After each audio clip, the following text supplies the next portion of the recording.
नमस्कार, आप देख रहे हैं देश रोजाना। मैं हूं बेनजीर हाशमी। बुलेटिन में शुरुआत करेंगे दिन भर की बड़ी सुर्खियों के साथ, फिर बात करेंगे हरियाणा की बड़ी और खास खबरों की। प्रधानमंत्री नरेंद्र मोदी ने आज प्रयागराज संगम में लगाई डुबकी। स्नान के बाद पीएम ने करीब 5 मिनट तक मंत्र जाप करते हुए सूर्य की पूजा की। संगमनोस पर किया गंगा पूजन। दिल्ली विधानसभा की 70 सीटों के लिए दोपहर 3 बजे तक 46.55% वोटिंग हो चुकी। सबसे ज्यादा 52.73% मतदान नॉर्थ ईस्ट दिल्ली में हुआ। ये भाजपा सांसद मनोज तिवारी का संसदीय क्षेत्र है। पश्चिम बंगाल में भारत बांग्लादेश सीमा पर बीएसएफ की सीमा पार करने आने वाले घुसपैठियों से हुई झड़प। सुरक्षा बलों ने घुसपैठ को नाकाम किया। हालांकि झड़प के दौरान एक जवान घायल हुआ तो वहीं एक घुसपैठिया भी गिरफ्तार किया गया। दिल्ली चुनाव के बीच आप और भाजपा समर्थक एक दूसरे से भिड़े। भाजपा ने आरोप लगाया कि सीलमपुर में बुरखे में महिलाओं से फर्जी मतदान कराया जा रहा। हालांकि दिल्ली पुलिस ने जांच में कहा कि नाम एक जैसे होने की वजह से कंफ्यूजन हुआ। तमिलनाडु के ईरोड ईस्ट विधानसभा सीट पर सुबह 7 बजे से वोटिंग जारी। दोपहर 3 बजे तक 53.63% हुआ मतदान। फरवरी के पहले ही हफ्ते में मैदानी राज्यों में मौसम तेजी से बदला। मध्य प्रदेश, छत्तीसगढ़, उत्तर प्रदेश में पारा 30 से 35 तक पहुंचा। छत्तीसगढ़ के रायपुर में सबसे ज्यादा 36 पारा रिकॉर्ड किया गया। बात करें सोने के रेट की तो सोना आज लगातार तीसरे दिन ऑल टाइम हाई पर पहुंच गया, जहां 10 ग्राम 24 कैरेट सोने का दाम 1,647 रुपये बढ़कर 84,657 रुपये पर पहुंच गया। वहीं बात करें शेयर बाजार की तो सेंसेक्स में आज 312 अंक की गिरावट के साथ 78,271 के स्तर पर बंद हुआ। निफ्टी में 42 अंक की गिरावट रही, ये 23,696 के स्तर पर बंद हुआ। वहीं बीएससी स्मॉल कैप 709 अंक की तेजी के साथ 50,510 के स्तर पर बंद हुआ। तो ये थी दिन भर की ताजा सुर्खियां। बात करते हैं हरियाणा की बड़ी और खास खबरों की। हरियाणा सरकार ने 20 साल या इससे अधिक समय से पंचायती जमीन पर मकान बनाकर रहने वाले लोगों को बड़ी राहत दे दी है। दरअसल ऐसे लोग साल 2004 में निर्धारित कलेक्टर रेट के हिसाब से रजिस्ट्री करवाकर इन मकानों का मालिकाना हक प्राप्त कर सकते हैं। आपको बता दें कि सीएम सैनी की अध्यक्षता में हुई मंत्रिमंडल की बैठक में हरियाणा विलेज कॉमन लैंड नियमितीकरण एक्ट 1961 में संशोधन को मंजूरी प्रदान की गई।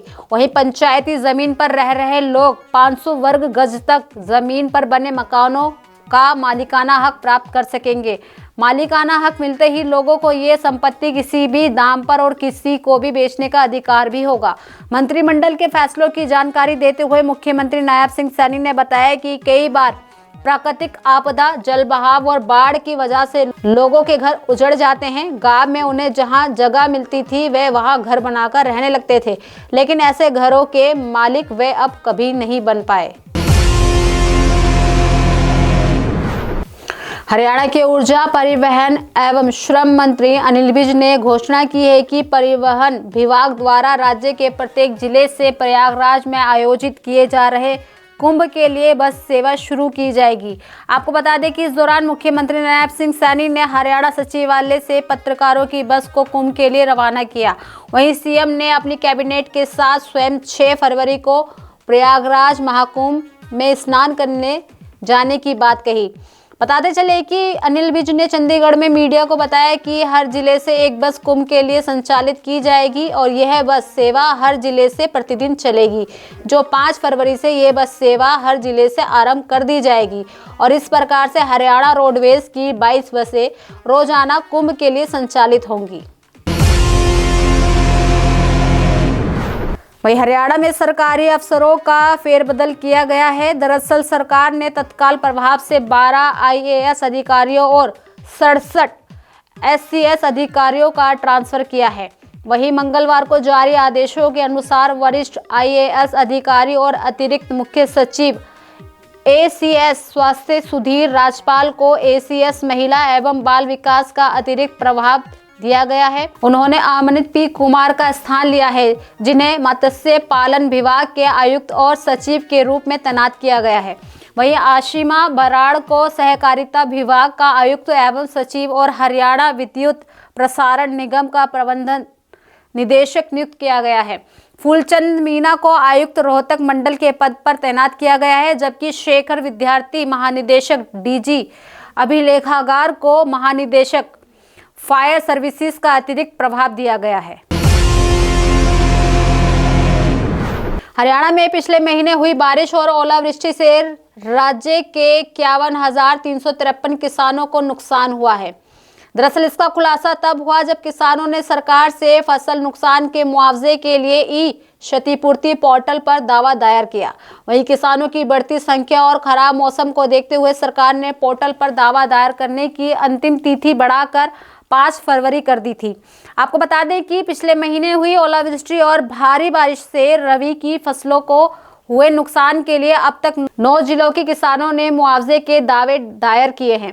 प्रधानमंत्री फसल बीमा योजना के तहत पंजीकृत नहीं होने वाले प्रभावित किसानों को राज्य सरकार की नीति के तहत मुआवजा मिलेगा। हालांकि राहत पाने के लिए मेरी फसल मेरा ब्यौरा पोर्टल पर पंजीकरण अनिवार्य है। बात करें हरियाणा के मौसम की, तो प्रदेश में मौसम में तेजी से परिवर्तन हुआ है। जहां बादलवाई होने से ठंडी हवा चली, मगर दिन के समय धूप खिलने से अधिकतम तापमान 20 डिग्री के आसपास ही रहा। दूसरी तरफ झज्जर, रोहतक, चरखी दादरी, जिंद, कैथल और पानीपत जिले में हल्की बूंदाबांदी भी हुई। मौसम विभाग के अनुसार 5 फरवरी तक मौसम में बदलाव रहने की संभावना है। जहां आज सुबह से ही बादलवाई हुई थी, इसके साथ ही 6 जिले में हुई बूंदाबांदी से ठंडी हवा भी चली। मौसम वैज्ञानिकों के अनुसार अरब सागर से ये हवाएं आ रही हैं। इनमें नमी होने से इसमें वर्षा होने की संभावना ज्यादा है।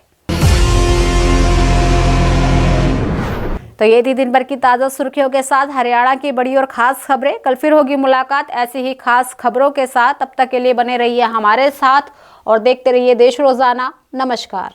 हमारे साथ जुड़े रहने के लिए सब्सक्राइब करें देश रोजाना के YouTube चैनल को और नई वीडियो की नोटिफिकेशन पाने के लिए बेल आइकन जरूर दबाएं। अगर आप ये वीडियो Facebook या Instagram पर देख रहे हैं तो पेज को लाइक और फॉलो जरूर करें और ज्यादा से ज्यादा शेयर करें।